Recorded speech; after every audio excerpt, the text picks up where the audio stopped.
अब हम लोग डिस्क के अंदर कुछ मॉडिफिकेशन करते हैं और फिर इसका मोमेंट ऑफ इनर्शिया कैलकुलेट करते हैं। यहां पर हमारे सामने एक डिस्क है, ओके।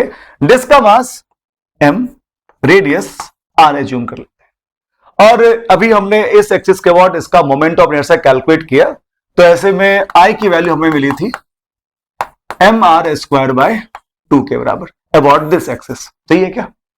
अब हमने क्या किया है, डिस्क को दो पार्ट में कट किया, यानी दो इक्वल पार्ट में इस डिस्क को कट किया। ये हमने इसे बोले तो लेफ्ट वाला पार्ट, इसे बोले तो राइट वाला, और फिर लेफ्ट वाले पार्ट को कट करके राइट वाले पार्ट के ऊपर रख दिया, जैसा कि इस डायग्राम में हमने आपको दिखाया है। तो इसका मास भी हो जाएगा m, रेडियस हो जाएगा r के बराबर, और हमें इस एक्सिस के अबाउट I फाइंड आउट करना है। देखो, हम सब I के बारे में कुछ बातें पहले से जानते हैं कि किसी रिजिड बॉडी का मोमेंट ऑफ इनर्शिया उस रिजिड बॉडी के मास पर डिपेंड करता है, साथ ही उस मास के उस एक्सिस के अबाउट डिस्ट्रीब्यूशन पर भी डिपेंड करता है। क्या मतलब कि जिस एक्सिस के अबाउट आप मोमेंट ऑफ इनर्शिया कैलकुलेट करना चाहते हैं, उस एक्सिस के अबाउट मास का डिस्ट्रीब्यूशन कैसा है। तो क्योंकि हमने उस लेफ्ट वाले मास को राइट में फ्लिप कर दिया, तो मास तो चेंज हुआ नहीं, तो हमें किस पे बात करनी है, मास के डिस्ट्रीब्यूशन पे। तो यहां पर मास के डिस्ट्रीब्यूशन पे थोड़ा बात कर लें। मान लेते हैं कि एक एलिमेंट यहां पर dm है और ये एक्सिस ऑफ रोटेशन से r डिस्टेंस दूर है।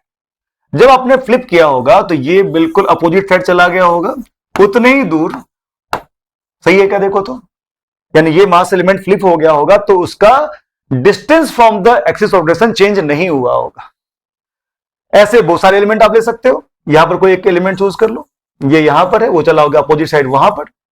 एक एलिमेंट आप यहां चूज कर लो, ये यहां पर था, बाद में चला गया होगा यहां पर। तो यानी जितने भी मास एलिमेंट हैं लेफ्ट वाले साइड में, वो भले ही राइट पहुंच गए, राइट साइड पहुंच गए, लेकिन उसका जो सेपरेशन है from this axis of rotation वो चेंज नहीं हुआ होगा।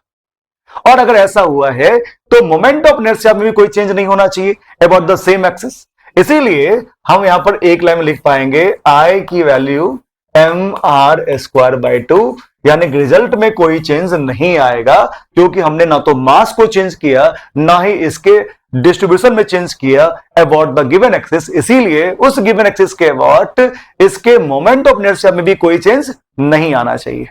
क्लियर है सबको?